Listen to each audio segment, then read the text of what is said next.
Come on, everyone. Come on in. Looks like I was just barely late, evidently. I apologize for that. I'm here and I'm ready to roll. Anybody have any questions before we get started while we're waiting for everybody else to show up? It's about 5:23 now. And Yeah. got 8 of you. Go for it. Yes, ma'am. Angelica. So is our test on Tuesday or on Tuesday Is next it week that your or the 31st? is it your lab on Tuesday, right? Yeah, our lab's Yeah. next Tuesday. Yeah, it should be this coming Tuesday. And the practice test is up, so y'all should have plenty of time to do that. But between that and also you have your practice chapters. I haven't really told you what chapters though. That's probably well, I don't consider that very fair of me. So let me look real quick to make sure I know what I want to do. I Looks think like the last in-person test was all the way up to it was the first chapter that we did to chapter 19 because you said we didn't do chapter 20 in the last test. right. So we've already done chapter 21 and 22 on the last test. So next would be 23 and 24 and possibly 25. But if I'm not mistaken, is it this? I think I might be completing 25 right now. So I have to see on that. Let me double check. Actually, I know how to do that already. I have to do what I was thinking of doing. As you can tell, I clearly have not made the test yet. Uh, yeah, here I am. It's okay, you can take your time. We could take it on the 31st instead. Yes, this is so we already did finish 25. So I would say it's up through chapter 25, and I'm going to try to be a little better about choosing the problems that I give you guys, so it's maybe a little less scary, hopefully. So I'm gonna try to really account for one that looks a lot like what we've been doing in class, which I mean I think all of them fairly do, but like I said, I want to really make it pretty straightforward. So I'm going to do that. It will be, of course, Tuesday. That's the day we had set apart, and I really need a face-to-face because I need 3 face-to-face tests so that I can justify some of the things I normally do, and it gives y'all 3 chances to really take a face-to-face test. So that's the main reason why I don't want to try to push it back or anything, because there's no other way we can do it face-to-face. So yeah, it's going to be Tuesday, but I'm going to do my best to try to help you guys with a test that really seems ultimately doable. So if you've been doing your practice tests and if you've been following what we've been doing in class, you should be good to go. That's about all I can say about it right now. If I change my mind, I'll send you an email, but I really, really want that face-to-face test. Well, actually, all you guys are internet. So do you all have cameras? Any of you not have a camera? I might I might actually move it back. I think I remember actually Taylor posted this too. I might have said 31st, which was wrong. I do know my Monday class is 1 week behind my Tuesday, Thursday, Friday classes, Tuesday, Wednesday, Thursday, Friday classes.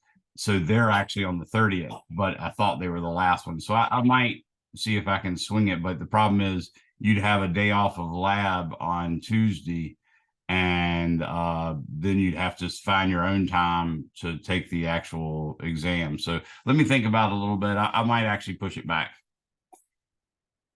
It's definitely not going to do it on another chapter. I'm not going any further than 25 on this exam, even if we do it a whole week later. I think 25 is plenty. All right, so I tell you what, we'll put that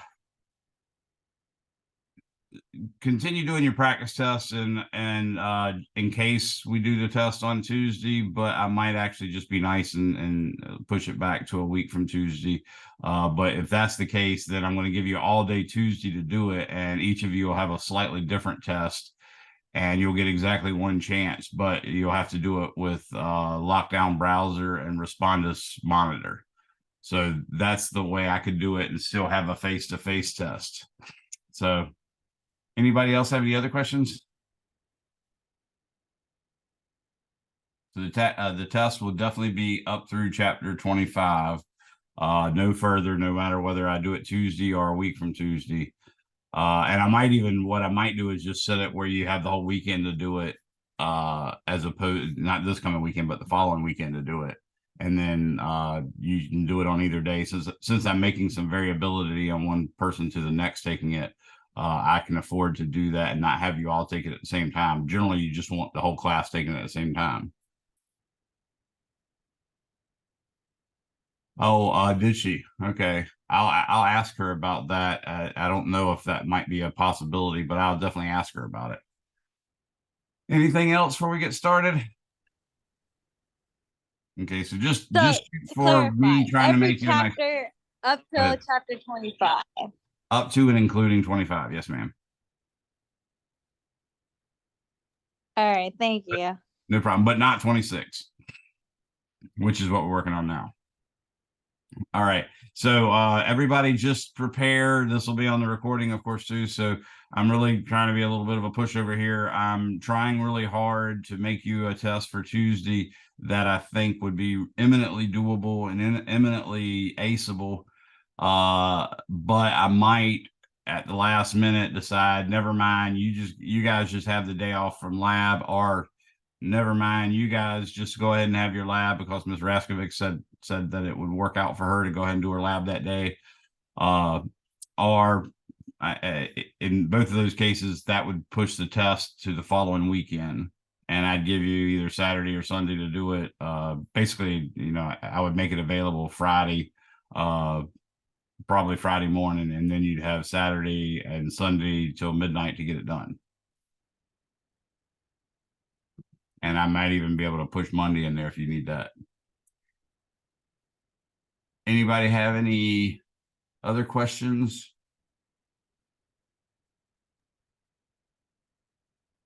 Okay, cool. Thank you, Taylor. All right, so what I'm going to do today is I've already written up the problems that I want to work for you guys so I can get through. We're going to have definitely another lecture day on chapter 25 because I need to finish the rest of chapter 25. But I didn't want to spend too much time drawing figures and stuff for chapter 25. So I went ahead and did all the drawing myself just to ahead of time, just to make sure that I can fit it in. So I'm trying to share the screen with you now.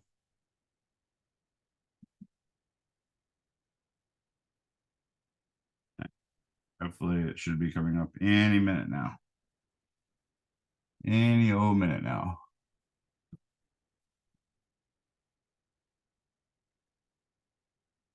Okay, so I got that there.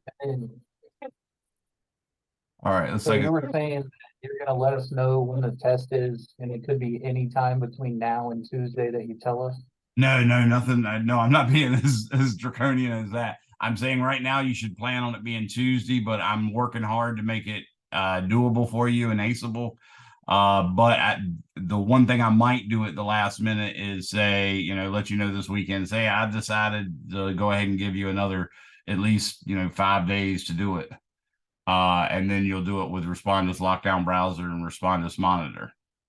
Okay, I got you. Thank you. That cool? Yeah. I'm trying not to be that guy, but hopefully it doesn't seem that way. It might still seem a little mean. I'm not trying to. I would really like to push it off another week, to be honest with you, but everything's set up for us to do it that week. But I could, like I said, just either give you a regular lab time or give you the time off. So, all right. So what we're looking at here is a simple circuit, and we're talking about an equation that your book has. I'll write it here. The equation that your book has is V terminal. And they're calling it like VAB or something like that. That's supposed to be the EMF of the battery minus the current drawn from the battery times the internal resistance R internal. So that's one of the equations we're using here, but it's a bigger problem than that. I'm saying, what is the current I in the circuit? I'm going to draw the current I as if it's this guy going this way. B, what is the battery's terminal voltage? So we're looking at that equation there that I just showed you. C, how much power is wasted by the 55.0 ohm resistor, and D, how much by the 0.5 ohm resistor. So that's the real problem here. Now, in principle, even though you've covered this in lab, so you already know how resistances combine to make resistance, an equivalent resistance if they're in series, and you already know how to do it if they make a equivalent resistance in parallel. In fact, you hopefully realize that it's just the opposite of what the capacitors had, but they haven't introduced that in the book yet. So I'm trying to tell you how you would go about figuring this out without that actual formula. So if you look at this, you realize that basically right here, the voltage is 12 volts. And right here, the voltage is 0 volts. And then obviously, it's got to go down a little bit through the 0.5 ohm resistor. So that's going to be 1 voltage drop. And then it's got to go down again through the 55 ohm resistor. And that's another voltage drop. Each of those voltage drops are given by, and this is paying deference to our student that had the good idea the other day, Ohm's law, you could actually write as delta V is equal to I times R. So each of those voltage drops, delta V, would be the current going through the resistor times the resistance of the resistor. So that's what I'm going to do. So we know the total voltage across the battery is 12, and then the total voltage drop across the two resistors better be 12 as well. So I'm going to write it like this. I'm going to say 12.0 volts is equal to I times 0.5 volts ohm, excuse me, plus I times, oh, not zero there, times 55.0 ohms, which you can see is the same thing as saying 12.0 volts is equal to I times, oops, okay, that did not work out the way I planned. I times 55.5 ohms. You might have figured out your absent-minded professor has done something goofy, because I did think for a split second that 55 ohms added to 0.5 ohms is clearly 60. So I was really excited about how easy the math would be, and I wouldn't have to use a calculator, but clearly that's going to be a problem. So I'm going to divide both sides by 55.5 ohms. As opposed to 60, which have been so cool. But no, we're not going to do that at all. So now I get I is equal to 12 divided by 55.5, which is going to be a perfectly awful number. And that gives me 0.216. Now, I'm taking a 3-digit number, 3 sig fig number, and dividing it by a 3 sig fig number. So I should have 3 sig figs. This is actually 216. So I'm going to say 2, so I can carry 2 extra sig figs. It's always best to carry at least 1 for all intermediate calculations.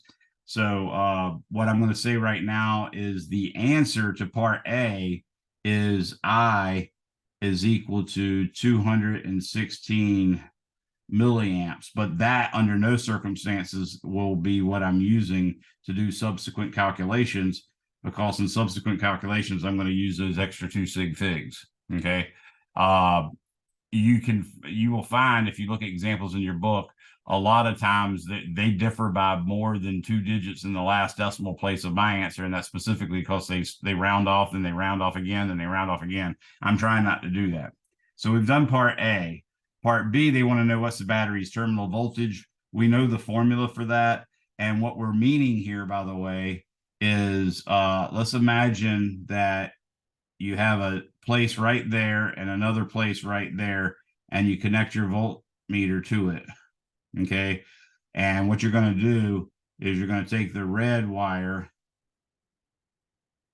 and connect it there. And then you're going to take the black wire, which comes from the COM part, and connect it there. And that's what we mean by V term. Okay. So I just wanted to show you what that physically meant. So now let's do the calculation for part B. We're going to have V terminal is equal to 12.0 volts minus 0.21622 amps, carrying those two extra sig figs, times 0.5 ohms. Now this could seem like a problem, but notice what happens when I do 0.21622 times 0.5. I basically get 0.10811.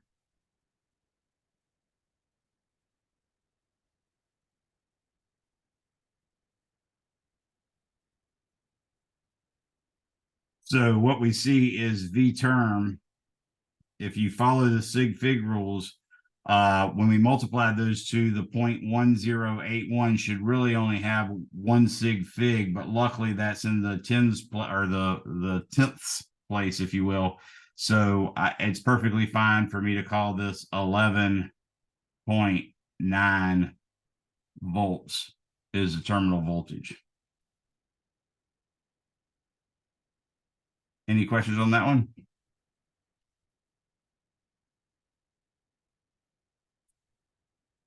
All right, so part C, they want to know what is the power wasted by the big resistor? Well, power, remember our formula, and I want to reiterate this. These three formulas I'm giving you, P equals IV, P equals I squared R, and P equals V squared over R, are the three formulas that you use for power. And if you go to the AC world, as long as you use VRMS and IRMS, that's the exact same formula, so you don't have to remember another one. So just remember that, and remember that RMS is given by the peak voltage divided by the square root of 2, and that should help you.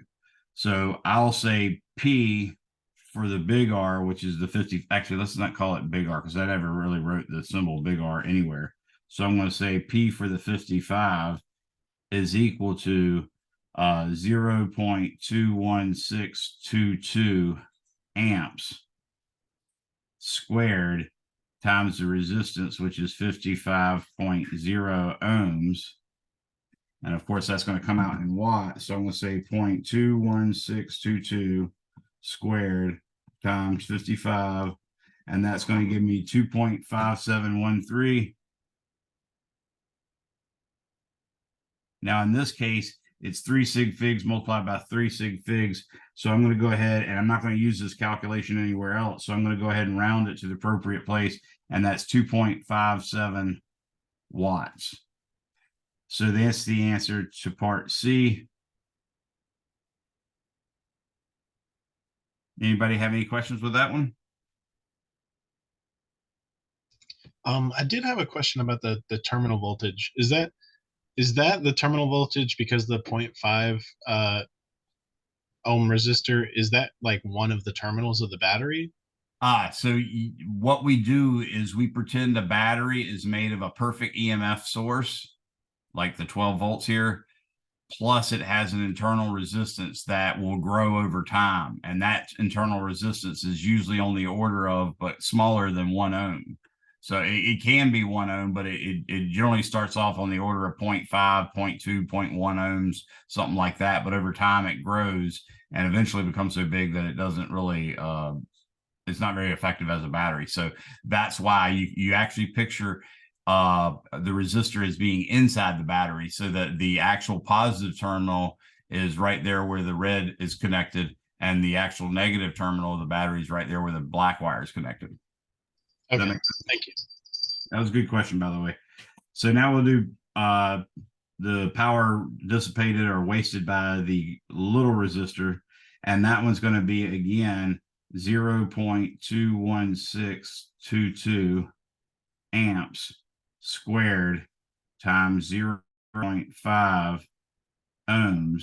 In this case, we get again 1 sig fig, so 0.21622 squared times 0.5, and that gives me 0.02 watts. So you see it does waste some energy, but not nearly as much as the bigger resistor. Anybody have any questions on that? All right, so that's how that kind of problem's done. Oops, I left off the letter T in here, didn't I? There. Okay. Yeah, it's been there all the time. All right. So let's flip to another one. You'll notice this looks a lot like one of the examples in your book.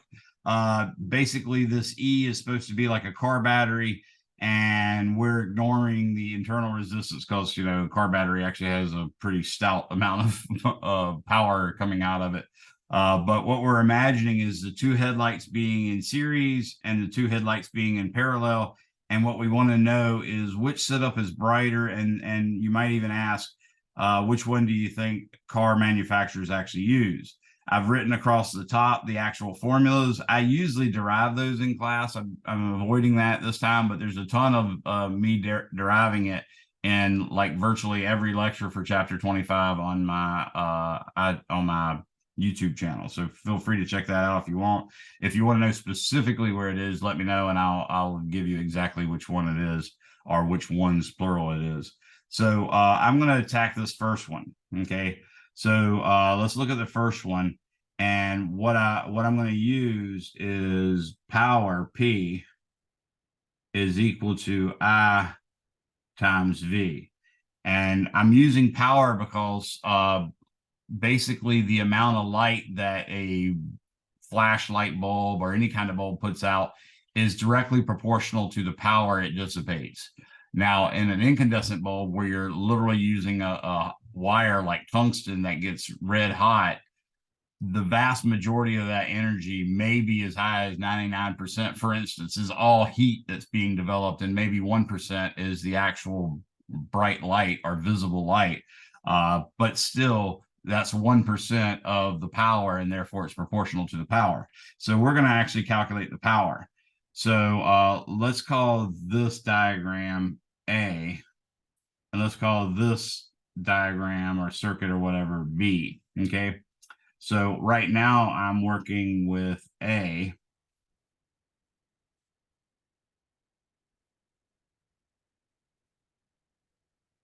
Okay.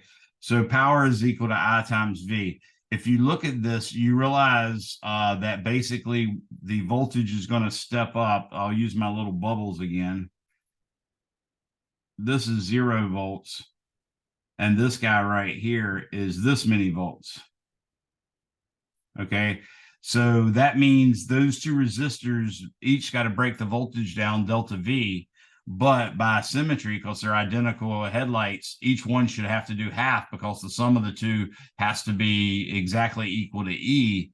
And by symmetry, they're equal, so they must be the same. So if you have X plus X is equal to E, then 2X is equal to E, therefore X is equal to E over 2. So I'm going to say V1, oops, I'll say dang it, V1 is equal to V2, and I'm just treating it like this is number 1 resistor and this is number 2 resistor. I'll call this one number 1 resistor and this one number 2 resistor, but we're dealing with A right now. So V1 equals V2. I'm going to say that's E over 2.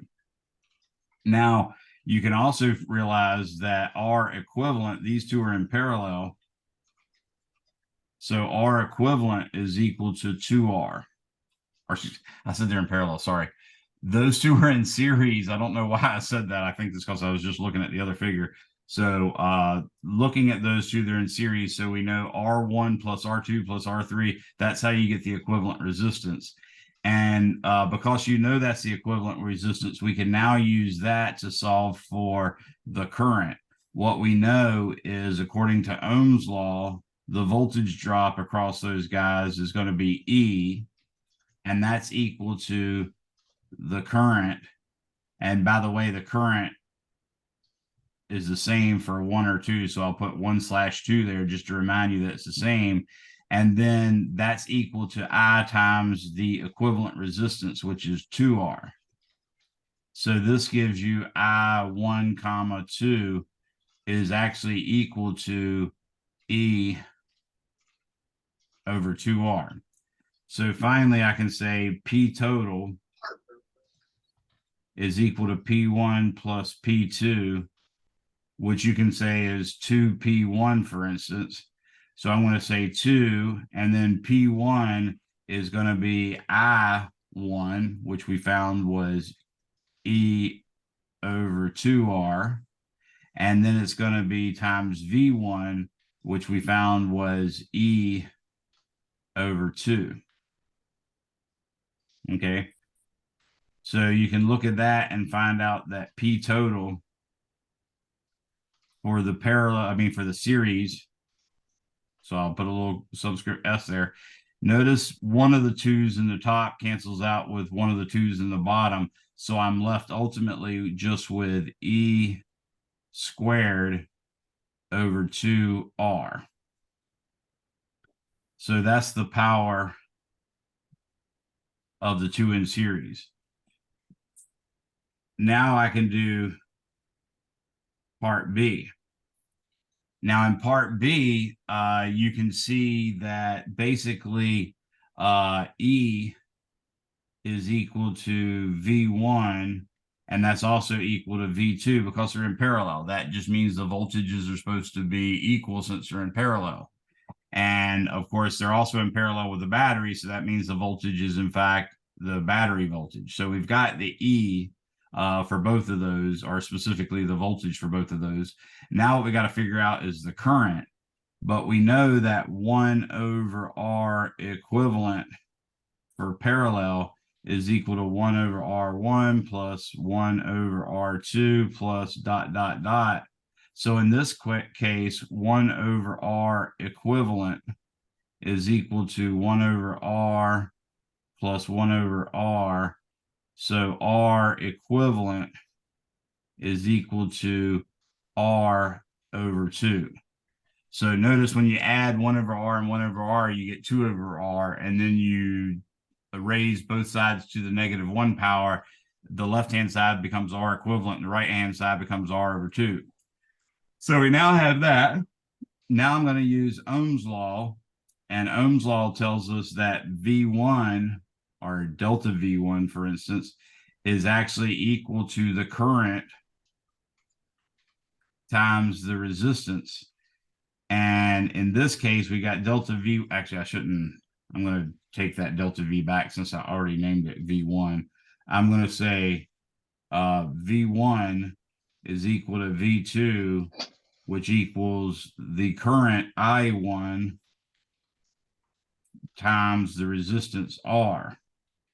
Okay, that's the case for one of the circuits, and it's also the case for the other circuit. So you could say I2 times R, or you could just say E, which is V1, which is equal to V2, is equal to I times the equivalent resistance, which is R over 2. So with that, we find out that I, and this is I from the battery, so maybe I should put a B on that. Okay, so I from the battery is going to be 2E over R. Does that make sense to everyone? Taylor, I think your speaker might be on. So we've got the I now, and we've got the V now. So P total for this one, which we call B, P total is 2 times P1, or 2 times P2, doesn't matter. So P total for configuration B is again just IV, only I is 2E over R, and V is just E. So we end up getting 2E squared over R. So if you look at that, I think you'll realize, I feel like that's not right. Oh, I forgot the factor of 2. So hold on a second.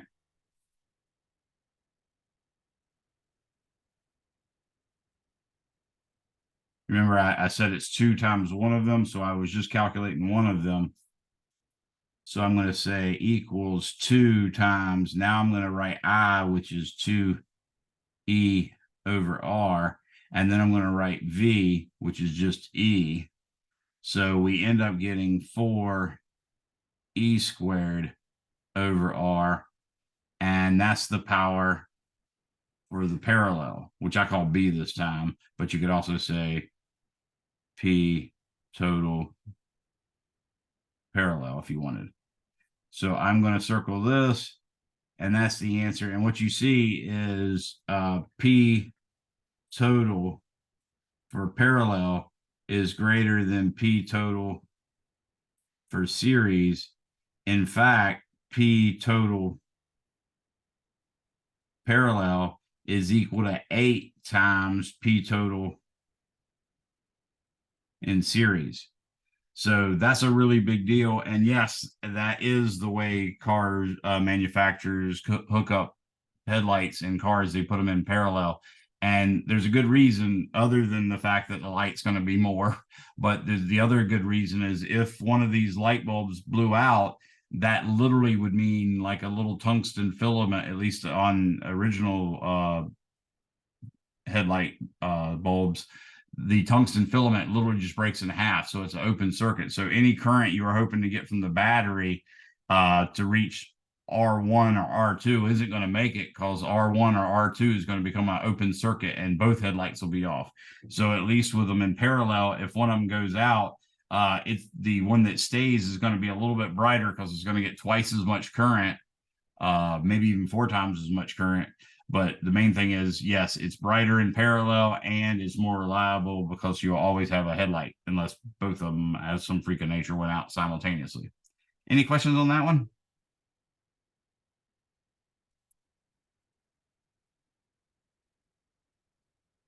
Now, you could actually use numbers there if you wanted to, and that would be fine. I'll just tell you that when you use numbers, you could ultimately divide P total by P total parallel by P total series, and you might get like 7.999 or something like that, or 7.991, or you might get 8.03, and you'd give me an answer like that, when in fact the answer is truly 8. So you'd miss that fundamental idea that it's exactly a factor of 8 better if they are truly perfect, but you'd also have solved exactly one problem, and you wouldn't necessarily be so sure about any other problems until you work those. So it is kind of nice to be able to work in symbols, and that's sort of one of the more I'll call it like the holy grail of physics, is if you go work it all in terms of symbols, because you get ultimately an answer that tells you how that answer depends on certain variables. So for instance, if I look at P total, the formula I got for the parallel, I see it's 4E squared over R. That means if I were to replace the battery, for instance, from a 12-volt battery with 24 volts, then I would actually increase the light put out by a factor of not 2, but by a factor of 4, because 2 squared is 4. Similarly, if I instead had replaced the light with a battery or with a light bulb whose resistance was twice as big, then I'd make the light actually half as bright. So that's some of the beauty of having a symbolic answer for your answer. Just by having a symbols like that, you can actually alter them, imagining what's going to happen and so on. Anybody have any questions on that? All right, well, I hope that wasn't too confusing. Now we're going to get into a little bit more where we're going to, again, make use of the formulas for series and parallel. Your book has a problem just like this. I probably changed the numbers or something, but the main thing is you have a problem just like this. And your book first says, find the equivalent resistance of some configuration like this, and then later I think it asks you to find one of the currents, maybe the current through the 200 ohm resistor or something. I'm doing it differently. I'm going to say determine all the currents. So what I want to do is basically reduce this to basically one resistor in series with the 12-volt battery, and then use that to determine the current, and then figure out what that current means. I mean, what exact resistor or resistors is that current going through? So that's what we're going to do. We're going to determine all those currents. We're even going to determine all the voltages on it. And I'm going to use my little bubble idea where I by the way, these bubble ideas where I'm putting these little bubbles, like in this case, it was a blue bubble where the EV in one of them and 0 volts in the other one, or in this case, it was 12 volts and 0 volts. What I'm imagining doing there is you can think of it as two ways. You can imagine me actually connecting the ground to the negative side of that battery, so it'll automatically be 0. Or you can imagine that I took the COM port of the voltmeter and shoved that into the mouth of the receptacle, you know, the little mouth shaped receptacle in your wall. Okay, put the black one in there and then put the red one all those other places. So if I put the black one right there at the negative side of the battery, it would probably read 0. You could do things to make it read higher than 0 by adding other batteries in the circuit and stuff, but I'm not going for that. And you're also allowed to put the ground anywhere you want to on a circuit. So that's why I said you can also just put the ground right next to the negative side of the battery. Either way, what you should be imagining is I've got my black COM port of my digital multimeter in volts. I've got that black COM port connected to a ground of 0 volts, which we say is equivalent to the negative side of the battery. And then I'm just taking the red wire and poking at various places on the circuit to find out what the voltages are. So that's what those little circles are, is me plugging or putting the red terminal of the voltmeter at that particular place on the circuit and finding out what the voltage is. Okay. So we'll be making use of that a little bit. So for instance, we might even say, okay, right here, I have 0 volts. And right here, I have 12.0 volts. Now, that's fine, but watch this. If it's a electrostatic situation, which means no current's flowing around the circuit, then the actual wires are equipotential surfaces. They're conductors, so they're equipotential surfaces. In reality, there is a current going through here, but last time and other places in your book, we found that the voltage in a conductor required to drive a certain current, the electric field is not very strong, and it's measured in volts per meter. And it's usually like 0.1 or 0.09 or something like that. So really it takes meters of wire before there's even a 0.1 voltage drop. So I can sort of say that in principle, at least with the multimeter limitations that I have, that 12 volts goes all the way up to the left-hand side of that 500 ohm resistor. Now, in practice, if you actually, let's say you bought a very, very fancy, expensive, highly precise voltmeter, it might actually read 499.99, or excuse me, it might read 11.999 volts. But that's essentially the same as 12 volts, and that's what I'm doing here. Using that exact same argument, I will also tell you that I could say that this is going to be 0 volts as well, and that's going to be 0 volts as well. Using that kind of thought process is extremely, extremely helpful for when you're trying to determine the parts of a circuit, what their voltages are, what their currents are, and hopefully you'll see that in this example. So here's my solution. Now, when I look at a bank of resistors like this, what I first do is try to find any 2 or more resistors that are unequivocally in a configuration that I know a formula for. So if I can find 2 or more resistors that are all in series, I'm going to go ahead and add those resistances to get the equivalent resistance. If I find 2 or more resistors that are purely in parallel, I'm going to go ahead and add the reciprocals of those resistors and then take the reciprocal of that to get the equivalent resistance. In this case, the only 2 resistors I see that are like that is the 200 and the 400. So what I'm going to do is I'm going to say 1 over R equivalent 1 is equal to 1 over 200 plus 1 over 400, which I think you all recognize would become 2 plus 1 over 400. which would be 3 over 400, which means R equivalent 1 is equal to 400 divided by 3, which should be about 133.3.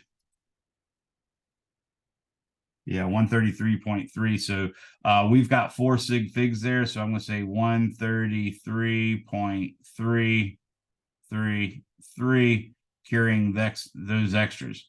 Now, what I'm saying is this whole chunk right here, that all can be replaced with a 133.3 ohm resistor. Okay. Now I've got a 133.3 ohm resistor in series with a 500 ohm resistor. So now I can say R, whoa, I want to go back to red. I'm going back to my red. Oh, sorry. R equivalent to is equal to 500.0 ohms plus 133.333 ohms, which gives me 633.333 ohms. Okay, so basically our equivalent circuit now is a 12.0 volt battery in series with one resistor whose resistance is 633.3 ohms.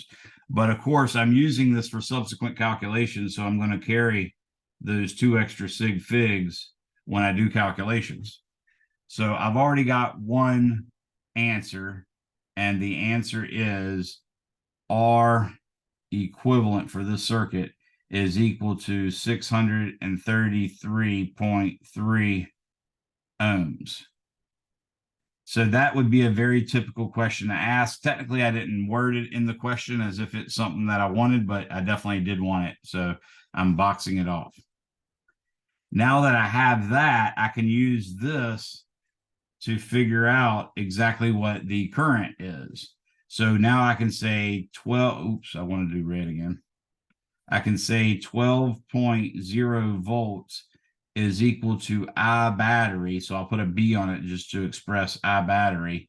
And I'll put this right here to let you know that's I battery. That I battery is being multiplied by 633.333 ohms. And that gives me I battery is equal to 12 divided by 633.333. That gives me 0.0189.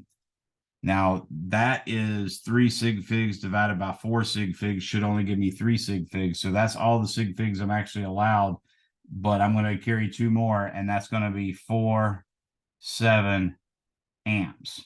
So this is roughly 18.9 milliamps.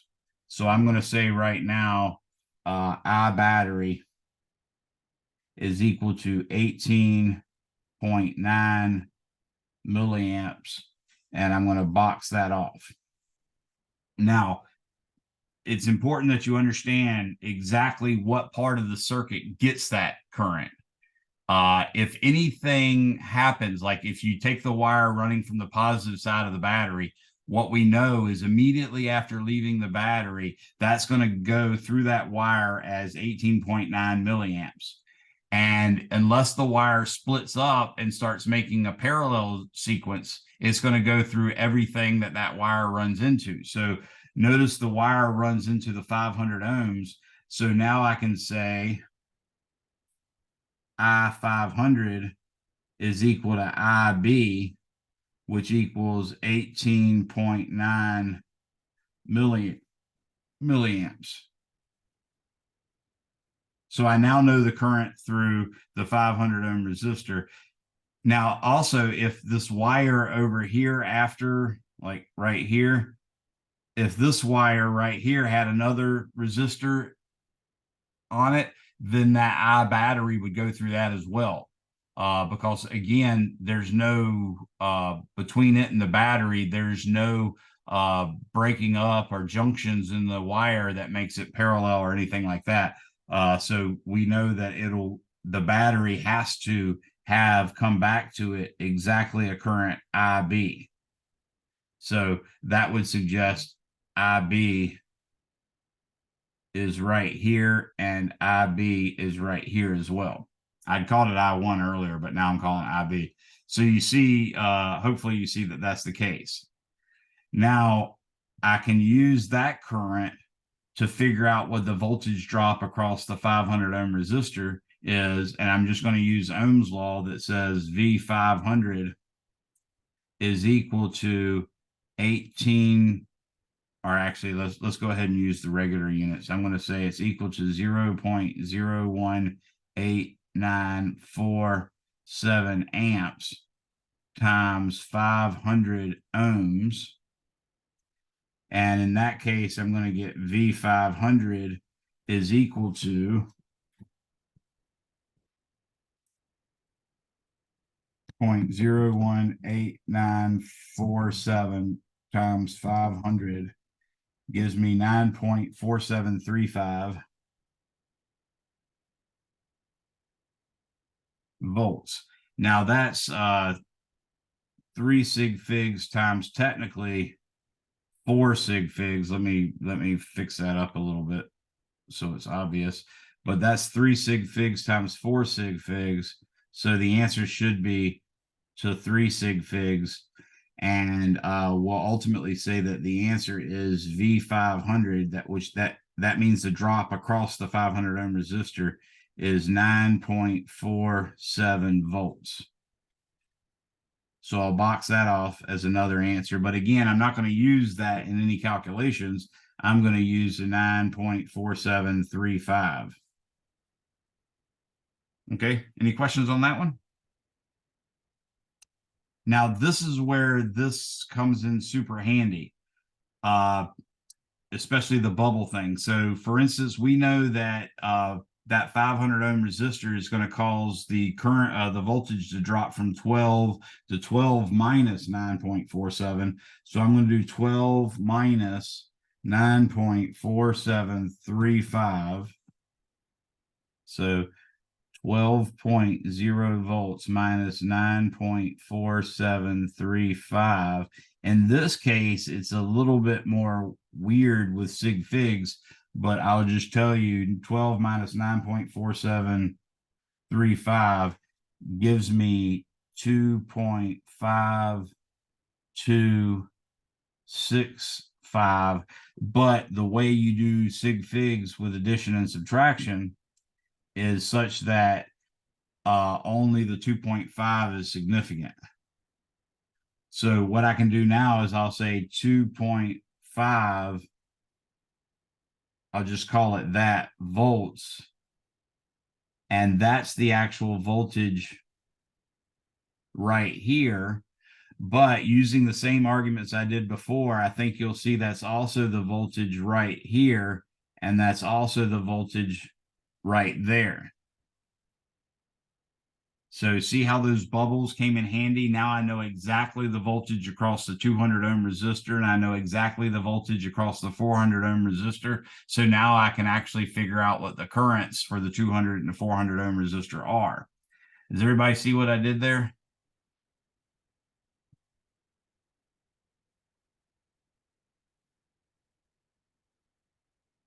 Anybody have any questions on that? Okay, so these bubbles really help you a lot when you're trying to use trying to solve circuits in a higgledy-piggledy way. that's the actual word, believe it or not. But anyways, higgledy-piggledy way, where you're just sort of running roughshod over it, not using any rules or any specific algorithm. You're just sort of trying to figure it out. So this comes in super handy. So what I just found out is that V200 is equal to V400 is equal to 2.5 volts. Because notice the left-hand side is 2.5 volts and the right-hand side is 0 volts. So I just found out 2 more voltage drops across resistors. Now I'm going to use that and say oops, go back to red. I'm going to say 2.5 volts using Ohm's law is equal to I 200 times 200.0 ohms. And that gives me I 200 is equal to, now this is where I'm going to take my 2.5265 and divide that by 200. And that is in fact really just 2 sig figs divided by 4 sig figs. So I should only get 2 sig figs. And in fact, the answer is 0.01263 amps. And these extra 2 digits right there are not significant. So now I'll write I 200 is equal to basically 13 milliamps.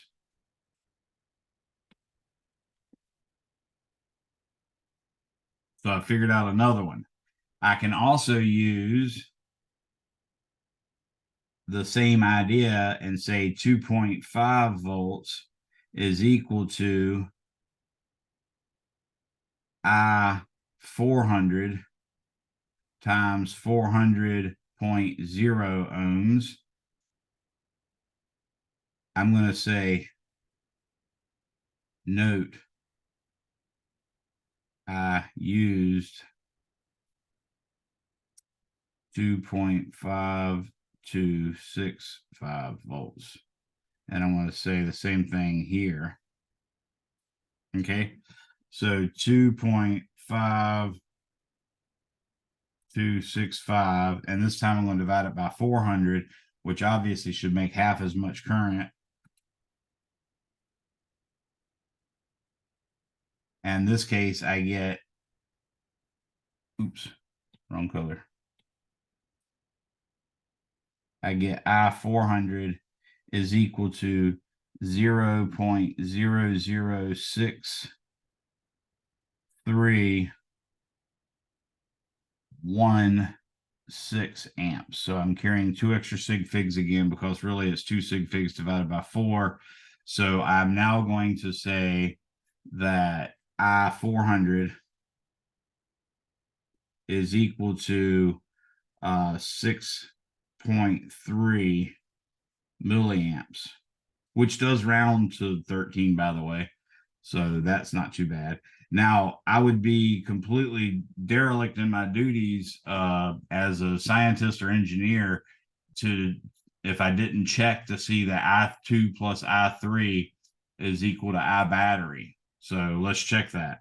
So does I2, which equals I200, plus I3, which equals I400, equal IB.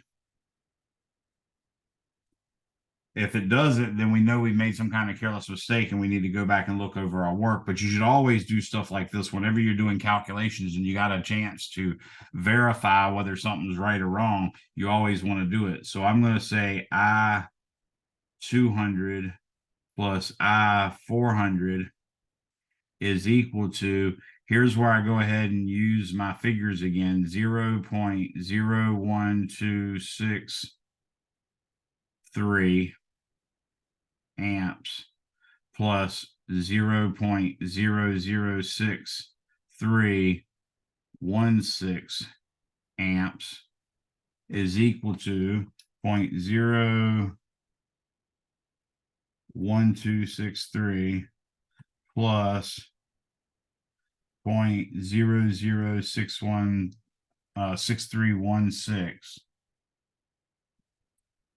is going to give me 0.1895 amps. And I battery was equal to 0.0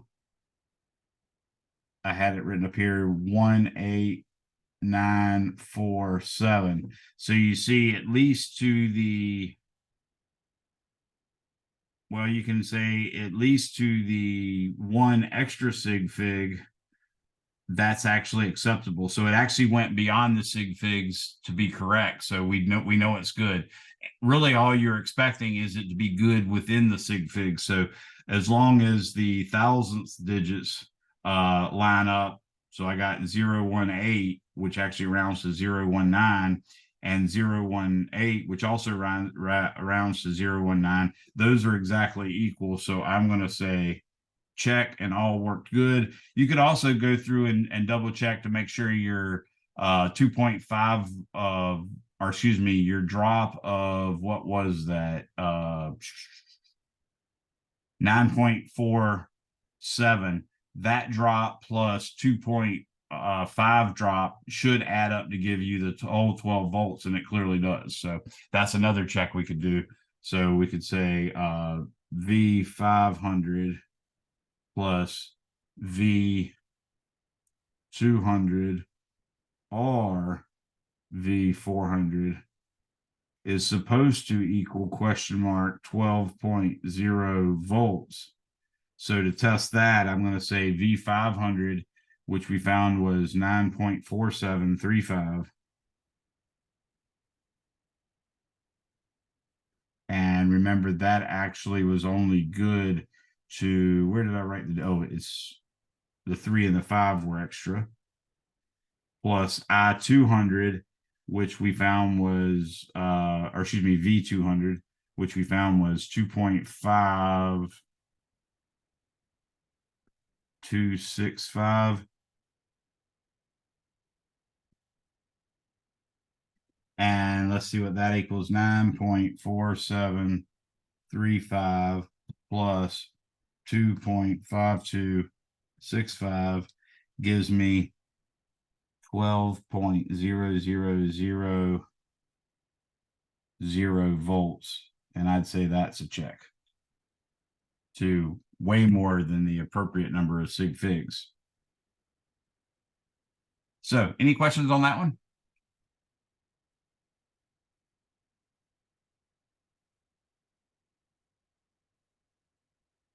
Is there anything you didn't understand about any of this?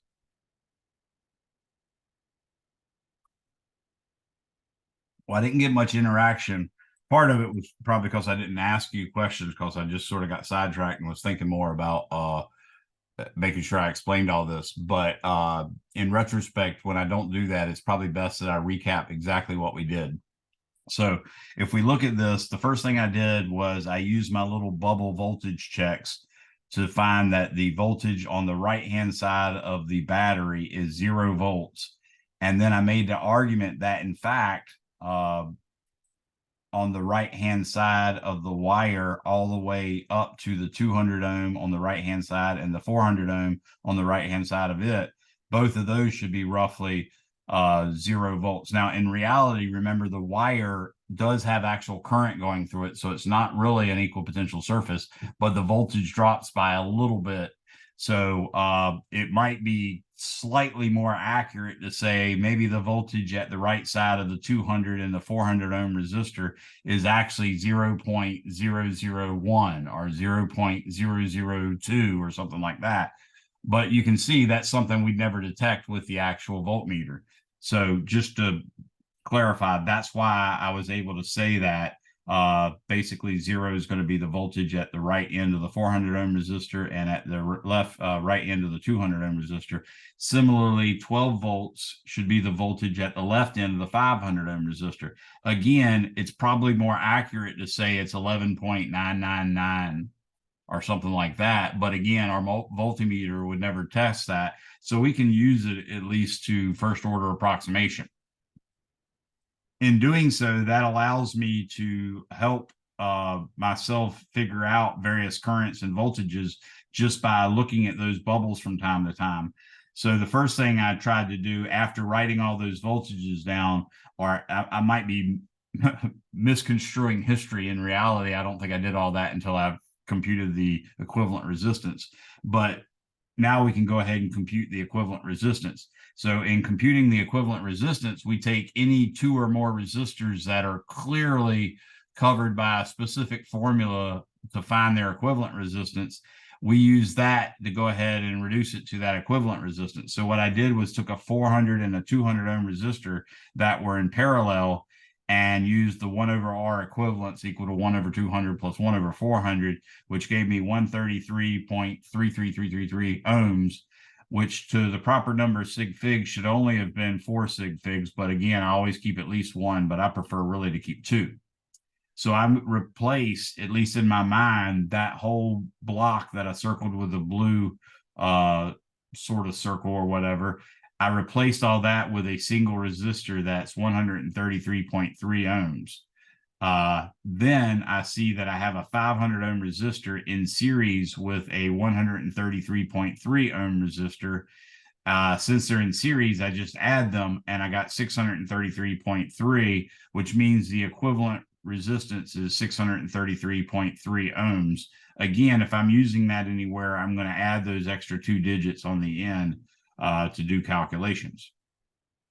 Now, once I have that equivalent resistance, I can use Ohm's law to calculate the battery's current. In other words, the battery just thinks, hey, I've got a net resistance of 633.3 ohms over there, so let me use Ohm's law and generate the exact right current.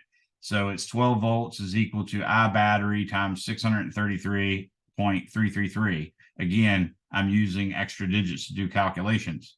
That gave me the current coming out of the battery, and of course entering the battery is 0.018947 amps, which rounded to the appropriate sig figs is 18.9 milliamps. Then I made the argument that since that 18.9 milliamps is leaving the left side of the battery, the wire doesn't break apart in any junctions until after the 500 ohm resistor. So that 500 ohm resistor should get all of that current. And in fact, if there was a resistor after the 200, 400 bank, meaning after they come together again on that line where the little blue X is, if there was a resistor there, that too would get the 18.9 milliamps, but we luckily didn't have that. Once I had that, I could then say Ohm's law tells me what the voltage drop across the 500 ohm resistor would be by just multiplying the current times the 500 ohms. So I did that. The 0.018947 amps times 500 gave me 9.4735 volts. So that's the voltage across the actual 500 ohm resistor. Using the appropriate number of sig figs, that's 9.47 volts. Of course, the left-hand side was 12 volts. The right-hand side should be less by 9.47. So I did that math, carrying extra sig figs, and got roughly 2.5 volts. So that means the voltage on the right-hand side of the 500 ohm resistor is essentially 2.5 volts. And again, if I use that, I'm going to use 2.5265. I made the same argument that it's just wire connecting the right side of the 500 ohm resistor to the left side of the 200 ohm and the left side of the 400 ohm. So the left side of the 200 and 400 ohm are obviously both 2.5 volts. Again, using 2.5265 volts. Since I had a 0 on one side and the 2.5265 on the other side, I now know the voltages on the 200 and 400 ohm resistor. So all I had to do then is just use Ohm's law to calculate the current through it. I did that. I got 13 milliamps and 6.3 milliamps respectively. And then I double checked to make sure that I2 plus I3 indeed added to give me I battery. And it did not only to the proper number of sig figs, it did beyond the proper number of sig figs.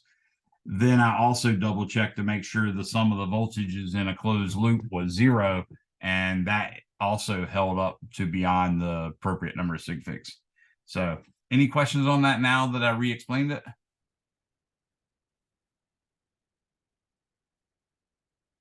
Okay. No questions. All right. Here's another one, and you can see this one actually does have a resistance after the bundles come together. So we're going to do sort of the same thing again, and we're going to do it with that higgledy-piggledy way, which is, yay. So let's say solution. So I'm going to take any 2 or more resistors that have a definite formula for them, and I'm going to use that. So I've got the 3 and the 4 ohm resistor, which I'll box off like this and say, I don't want to write too much on it, but I'm going to say that box has 1 over R. Well, I'll just actually blue might help for this. So I'll say 1 over R equivalent. Oops. EQ1 is equal to 1 over 3 plus 1 over 4. Obviously, that's the same thing as 4 over 12 plus 3 over 12, which gives me 7 over 12, which means R equivalent 1 is equal to 12 over 7, which gives me 1.714. And I don't really have enough room to write that, so I'm going to write it below. So R equivalent 1 is equal to 1.714.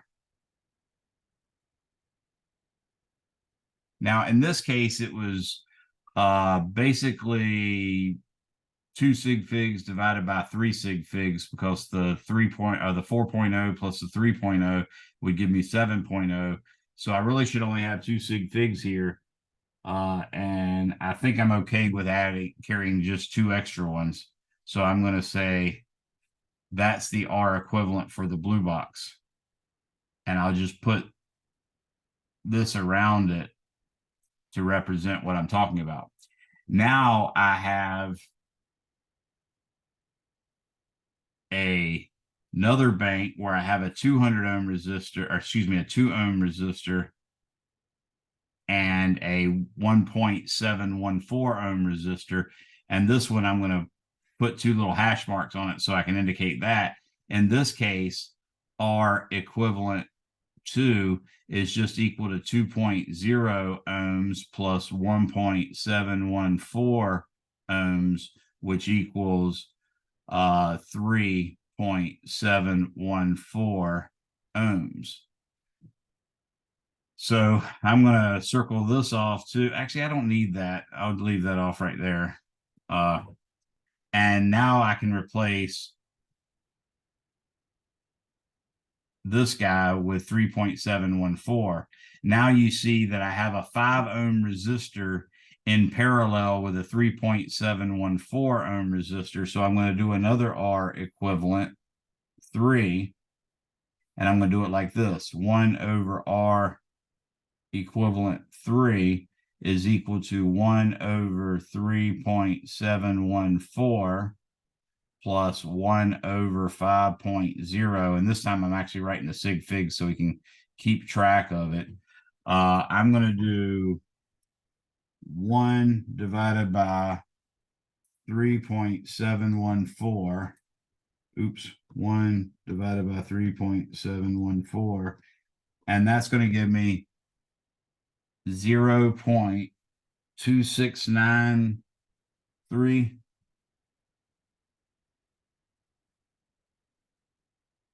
Yeah, 2693. That's obviously 2 extra sig figs that I'm supposed to have. And then 1 over 5 gives me 0.2000, which equals obviously 0.4693. Again, with 2 extra sig figs.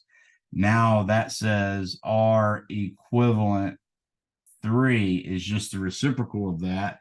So I'm going to say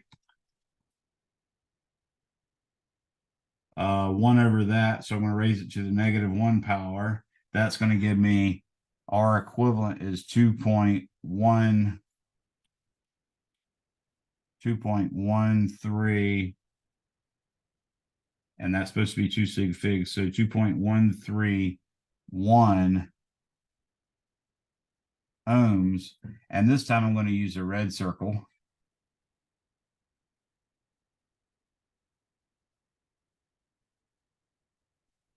that replaces the entire red circle. Okay. But then finally I can say, well, that 2.131 ohm resistor is in fact in series with a 6.0 ohm resistor. So I can finally say R equivalent with no subscripts, because that's really the total. Oh, no, it's not. Well, yeah, it is, but it's also in line with a 0.5. So I'm going to say 2.131 plus 5, or excuse me, plus 6 plus 0.5 gives me 2.131 plus 5.0 plus 0.5.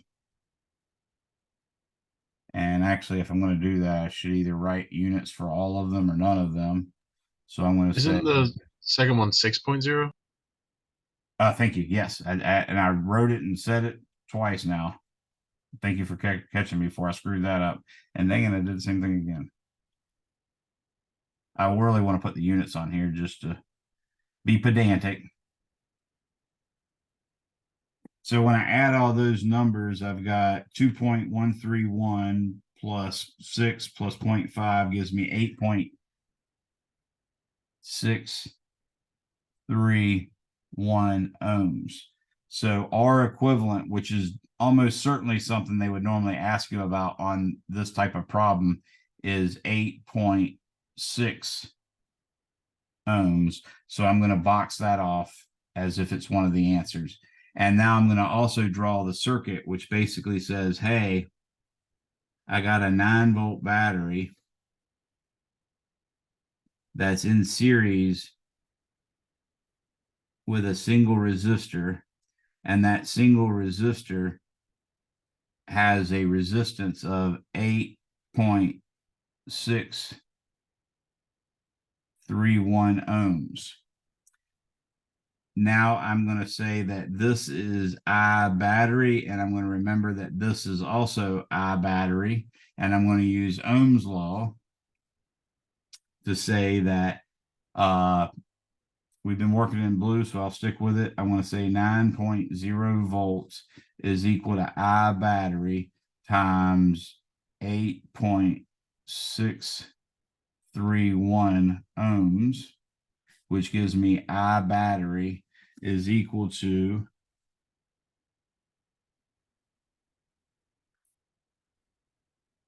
and I get 1.0. This is 2 sig figs divided by 2 sig figs. So I get 1.043 amps carrying 2 extra sig figs. So I'm going to go ahead and write that I battery is equal to 1.0 amps. Again, all subsequent calculations, I'm going to use 1.043, but that's good enough. Okay. Now notice that is in fact this current. Let me let the student in. Oh, we're pushing, we only got 4 minutes left. This current goes through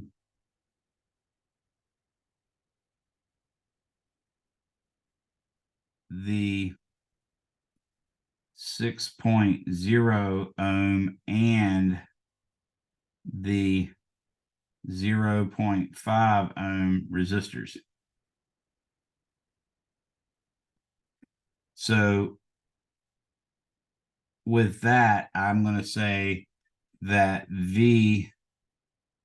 actually, let me go, I'll use that, what the heck, V6.0 is equal to, and that means the voltage drop across the 6 ohm resistor is equal to 1.043 amps times 6.0 ohms.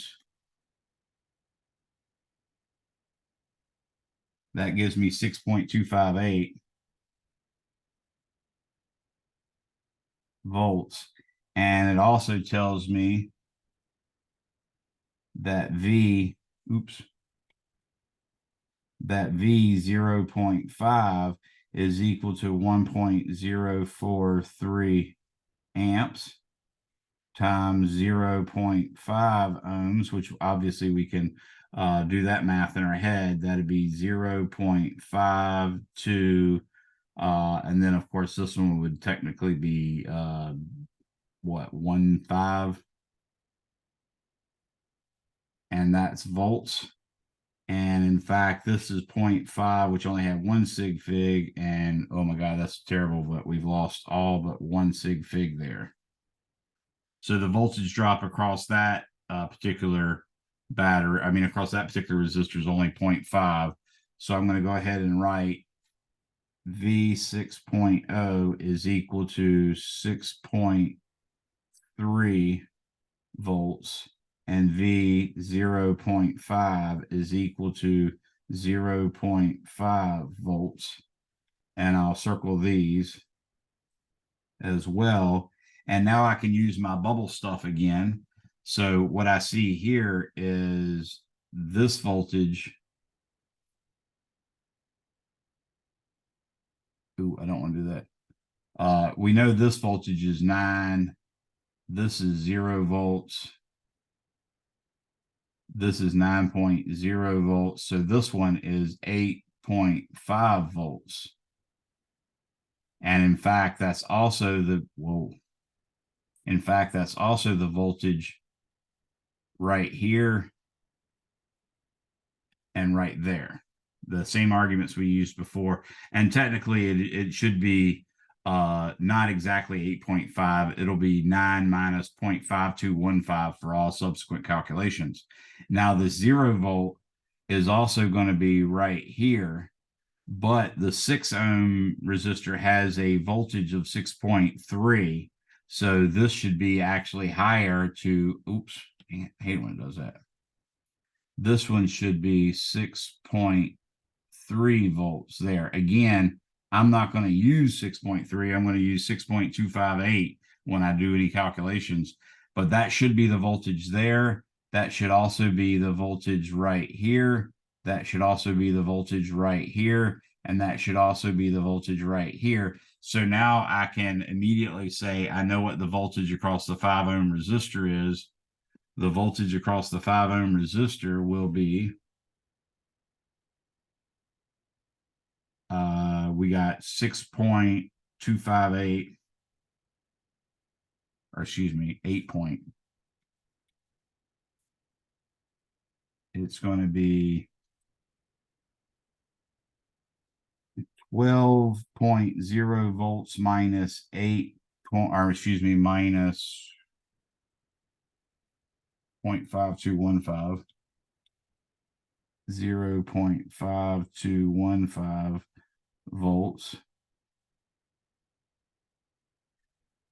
That's the roughly 6.3 minus the other voltage, which is going to be the 6.3 volts. I don't know why I said 6.3, but it should be 6.258.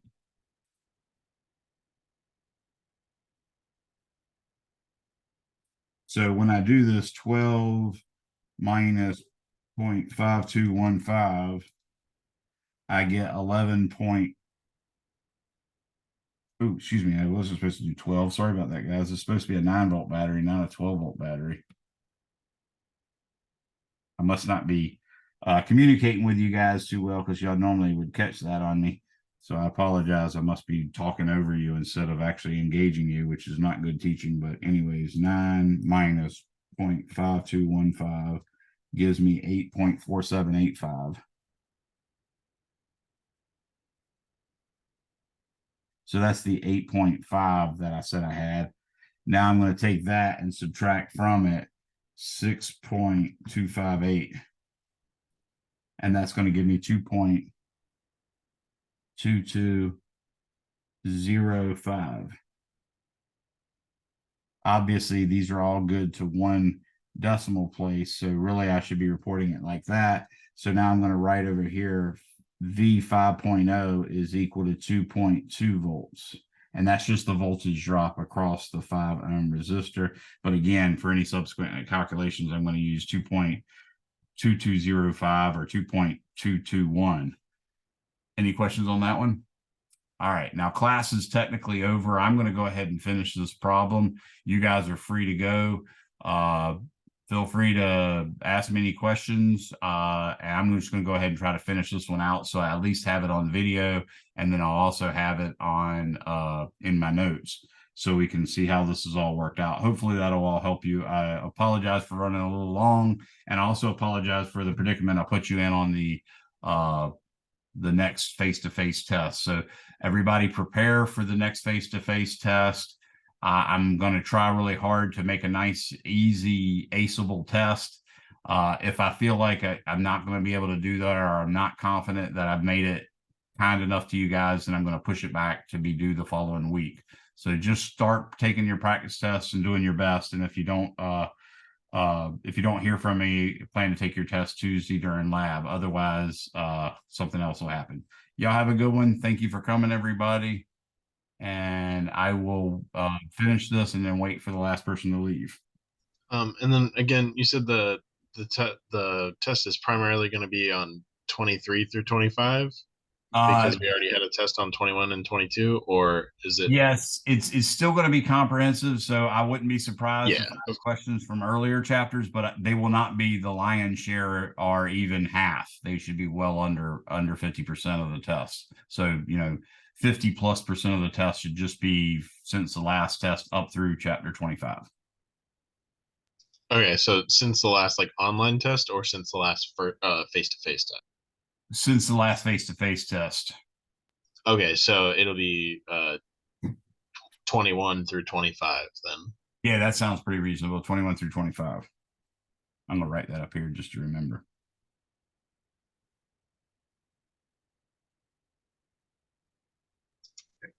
Thank you. You're welcome. Thank you.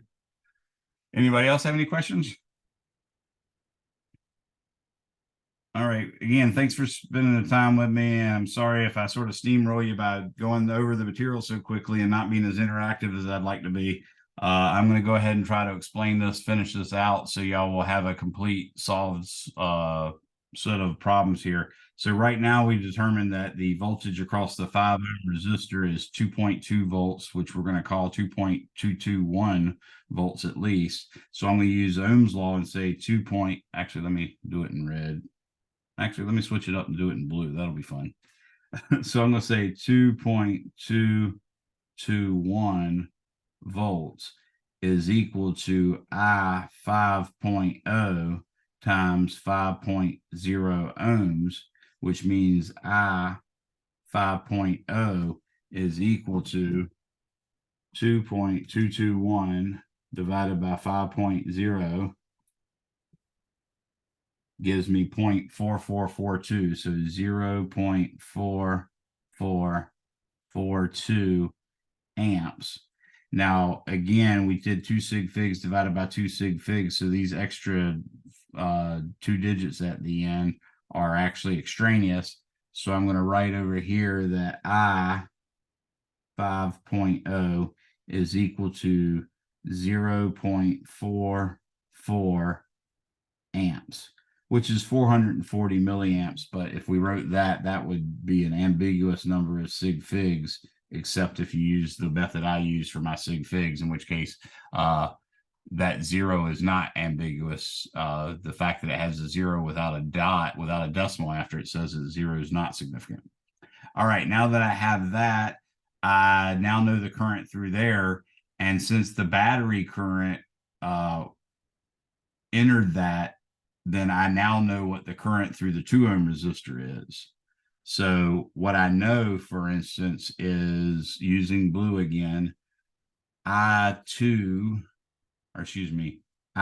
battery is equal to I 5.0 plus I 2.0. So I'm going to mark that on here and say this is I 5.0, and I'm going to say this is I 2.0, just so we'll know what we're talking about. Of course, then it's going to break up into that and that, which we'll deal with when we get it. So now I'm going to do this. I'm going to say clearly I 2.0 is equal to I battery minus I 5.0. The I battery we found was 1.043 amps minus the I 5.0 we found was 0.4442 amps. So I'm going to say 1.043 minus 0.4442 gives me 0.5988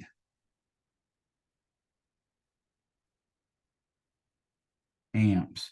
And again, that's 2 extra sig figs. So I'm going to go ahead and write over here that I 2.0 to the proper number of sig figs is 0.60 amps. So that's about 600 milliamps. Now with that, I can now tell what the voltage drop across the 2 ohm resistor is. So I'm going to say that's going to be 0.5988 amps times 2.0 ohms.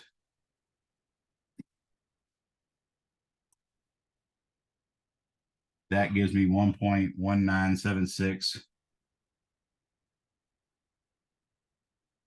volts, which this is only supposed to have 2 sig figs, so I got 3 extra there. So we're going to call this 1.2 volts. So I'm going to say V 2.0 is equal to 1.2 volts. And now I've got a lot more material. Now that's a 1.2 volt drop, and we said the voltage at the left side was 8.5, which we know was 8.47 something something. So 8.4785 minus 1.1976 gives me 7.289. So the volt 2809. So now I can say this voltage right here is 7.281.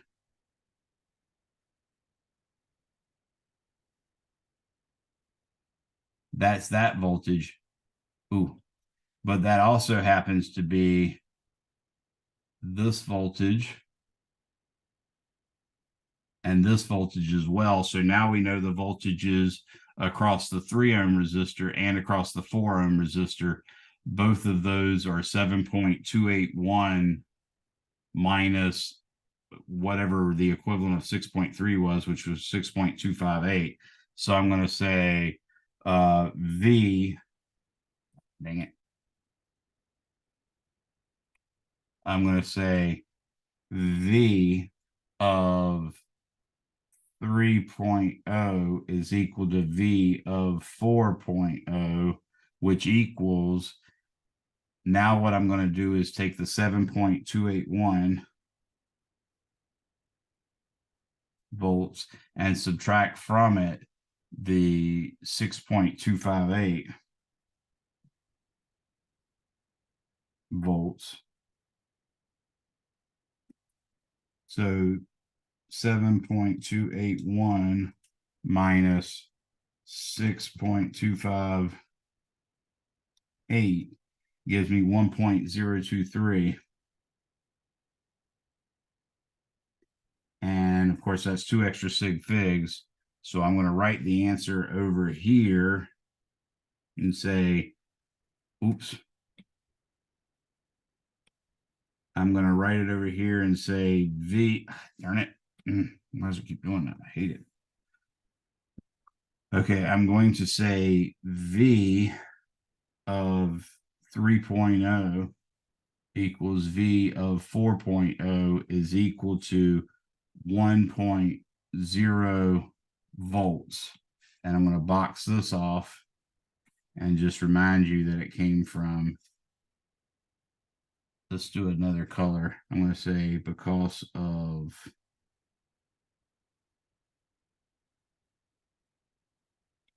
it's nice when I do a new color, but then I forgot to select it.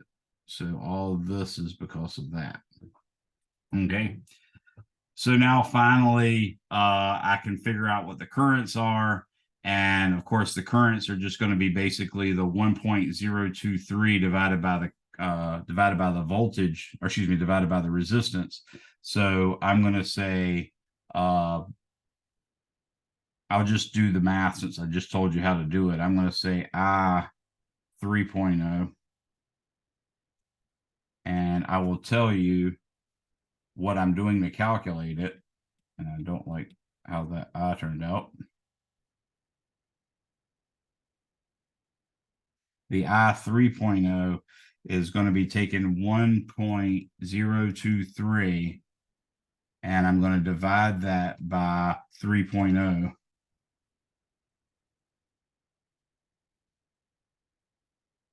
And that's going to give me 0.341, which I'm going to round to 0.34 amps, even though it's really 0.341. I'm going to box that off. And then I'm going to do I 4.0.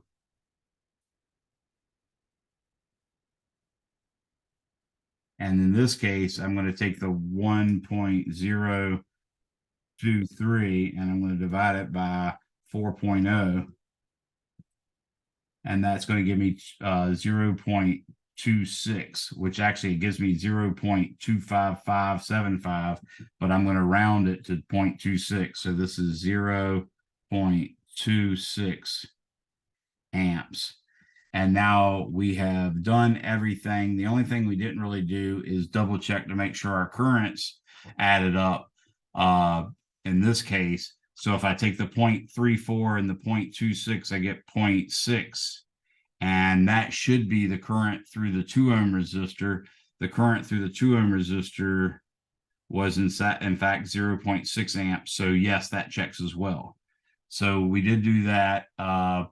We actually use the fact that the current rules are adding properly with the I5 and the I2 adding up to be the I battery. We actually use that to determine the actual current through the 2.0 ohm resistor. So we already verified that that was true.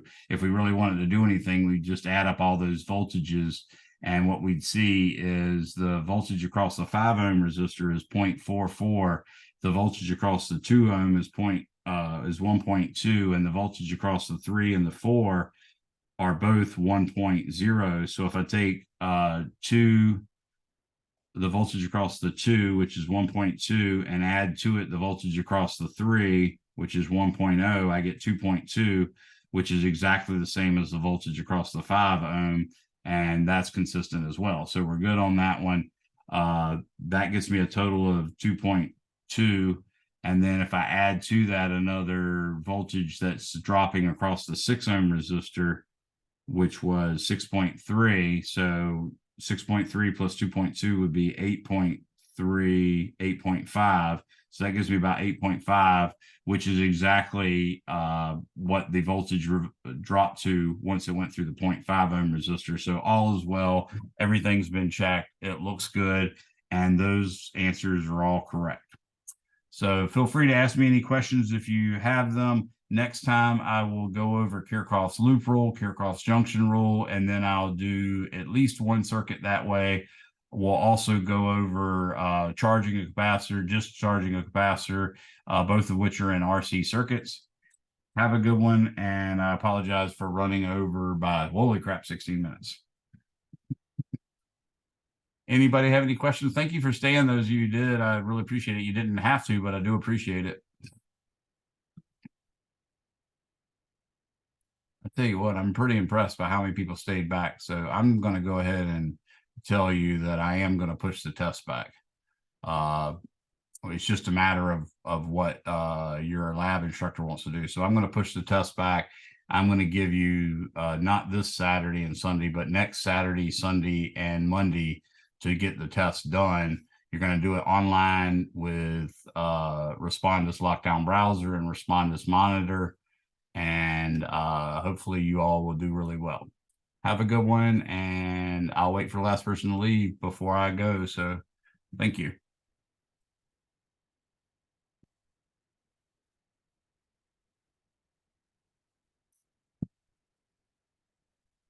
I'm leaving this up here just in case anybody's copying notes. Of course, as soon as you guys leave, I'm going to upload this to the internet, so it'll be in my Google Docs. Matter of fact, I'm going to do it right now. I think I can do it without any problems. Yep, looks like I can. It's not showing up on your screen, so that's good. Jalea or Tiffany, do y'all have any questions? Have a good night, Haley. Thank you. Oh, I think she already left, but I do appreciate that.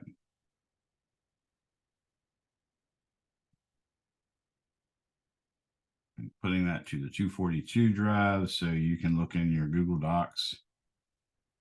And it should be there within about 5 minutes.